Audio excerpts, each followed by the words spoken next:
Boyle's law. At constant temperature, the absolute pressure exerted by a given mass of an ideal gas is inversely proportional to volume it occupies. सादा लफ्ज़ों में, simple terms में, हमने temperature fix रखा, number of gas molecules fix रखे और हमने देखा कि प्रेशर एंड वॉल्यूम का आपस में क्या रिलेशन है. So we get the mathematical equation proportionality form P is proportional to 1/2, यानी कि प्रेशर इन्वर्सली प्रोपोर्शनल है वॉल्यूम के जब आपने टेम्परेचर और एन को कांस्टेंट रखा.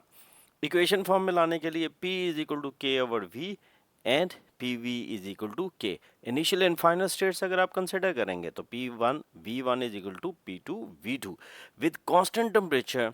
अगर प्रेशर को एक तरफ रखें वॉल्यूम को दूसरी तरफ रखें so P1 over P2 is equal to V2 over V1.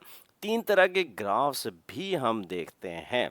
अगर आप प्रेशर एंड वॉल्यूम को प्लॉट करें, वॉल्यूम को एक्स एक्सेस पे लें, प्रेशर को वाई एक्सेस पे लें, तो हमें हाइपरबॉलिक कर्व मिलेगा जिसको आइसोथर्म भी कहा जाता है.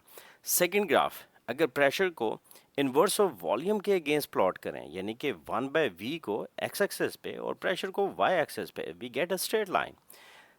तीसरे कर्व में अगर हम प्रेशर को प्लॉट करें against the pressure volume product at Y axis, we get a straight line. Means जैसे जैसे आप प्रेशर इंक्रीज करते हैं प्रोडक्ट और प्रेशर एंड वॉल्यूम कांस्टेंट रहता है. So this straight line is parallel to the x-axis. So what are the key notes we have to consider? Isothermal condition mean temperature constant रखा है. Inverse relation means pressure and volume आपस में inverse होते हैं. आपने fixed mass of gas लेनी है, ideal gas को assume करना. Pressure and volume का जो ग्राफ है